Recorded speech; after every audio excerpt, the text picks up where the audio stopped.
সরাসরি ইকো পার্কের ছবি আপনাদের দেখাচ্ছে অভিষেক বন্দ্যোপাধ্যায়, তৃণমূলের সর্বভারতীয় সাধারণ সম্পাদক অভিষেক বন্দ্যোপাধ্যায় তিনি ইকো পার্ক থেকে বেরোচ্ছেন, কারণ কিছুক্ষণ আগে ইকো পার্কে আসেন। কারণ ইকো পার্কে উত্তরবঙ্গের যারা কর্মী সমর্থকরা আগামীকাল ব্রিগেডে জনগর্জন সভায় যারা উপস্থিত থাকবেন, সেই কর্মী সমর্থকদের থাকার ব্যবস্থা করা হয়েছে উত্তরবঙ্গের কর্মী সমর্থকদের এই ইকো পার্কে। আর সেই ব্যবস্থাপনা খতিয়ে দেখতেই অভিষেক বন্দ্যোপাধ্যায় কিছুক্ষণ আগেই ইকো পার্কে আসেন, আর ইকো পার্ক থেকে বেরোচ্ছেন অভিষেক বন্দ্যোপাধ্যায়।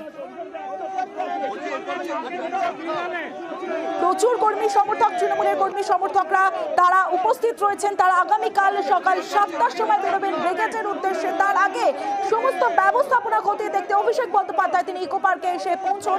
দীর্ঘক্ষণ সেখানে তিনি থাকেন। এবার ইকো পার্ক থেকে বেরোচ্ছেন অভিষেক বন্দ্যোপাধ্যায়, তৃণমূলের সর্বভারতীয় সাধারণ সম্পাদক অভিষেক বন্দ্যোপাধ্যায় ইকো পার্কে যান। সঙ্গে একাধিক মন্ত্রীরাও রয়েছেন, মেয়র রয়েছেন, বিধাননগরের মেয়রও রয়েছেন, অভিজিৎ চন্দ্র রয়েছে আমার সঙ্গে। অভিজিতের সঙ্গে কথা বলবো। অভিজিৎ, দীর্ঘক্ষণ তিনি থাকলেন, কর্মী সমর্থক যারা উত্তরবঙ্গ থেকে এসেছেন তারা রয়েছেন সেখানে, ব্যবস্থাপনা খতিয়ে দেখলেন, এই মুহূর্তে বেরিয়ে যাচ্ছেন অভিষেক বন্দ্যোপাধ্যায়। অভিজিৎ, তমশ্রী, এখনো তিনি বেরোননি ইকো পার্ক থেকে। তিনি মেডিকেল ক্যাম্পগুলো পরিদর্শন করেন এবং মেডিকেল ক্যাম্পের চিকিৎসকের সঙ্গে কথা বলেন কোনো রকম সমস্যা হচ্ছে কিনা, এবং একই সঙ্গে তিনি কথা বলেন এখানে দমকলের যে কর্মীরা রয়েছেন তাদের সঙ্গে কথা বলেন, এবং পাশাপাশি এখানে পুলিশ প্রশাসনের পক্ষ থেকে যারা উপস্থিত রয়েছেন তাদের সঙ্গে কথা বলে এই মুহূর্তে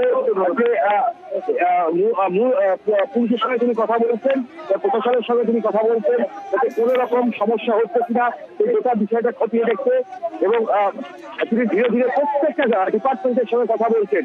এবং সব থেকে বড় কথা, তৃণমূল কংগ্রেসের যে কজন স্বেচ্ছাসেবক এখানে রয়েছেন স্বেচ্ছাসেবকের সঙ্গে তিনি কথা বলছেন যে কোনো সমস্যা হচ্ছে কিনা, এবং সেই জিনিসটা বলা যেতে পারে এই মুহূর্তে অভিষেক বন্দ্যোপাধ্যায় তিনি ইকো পার্ক থেকে বেরোচ্ছেন, এবং এই মুহূর্তে দেখতে পাচ্ছি অভিষেক বন্দ্যোপাধ্যায় তিনি ইকো পার্ক থেকে বেরিয়ে যাচ্ছেন, এবং বলা যেতে পারে সমস্ত কিছু খতিয়ে রেখে দীর্ঘক্ষণ তিনি আজকে ইকো পার্কে উত্তরবঙ্গের যে কর্মী সমর্থকরা আজ ইকো পার্কে ছিলেন তাদের নেতৃত্বের সঙ্গে যখন কথা বলেন, এই কর্মী সমর্থকদের সঙ্গে কথা বলেন, এমনকি এখানকার সমস্ত স্তরের নেতৃবৃন্দের সঙ্গে দীর্ঘক্ষণ আলোচনা করেন, উত্তর চব্বিশ পরগনার স্থানীয় নেতৃবৃন্দের সঙ্গে আলোচনা করেন যাতে এই কর্মী সমর্থকদের থাকা খাওয়ায় কোনো রকম সমস্যা না হয় সেই সমস্ত বিষয় খতিয়ে দেখলেন অভিষেক বন্দ্যোপাধ্যায়। সে কারণেই তিনি ইকো পার্কে এসেছিলেন।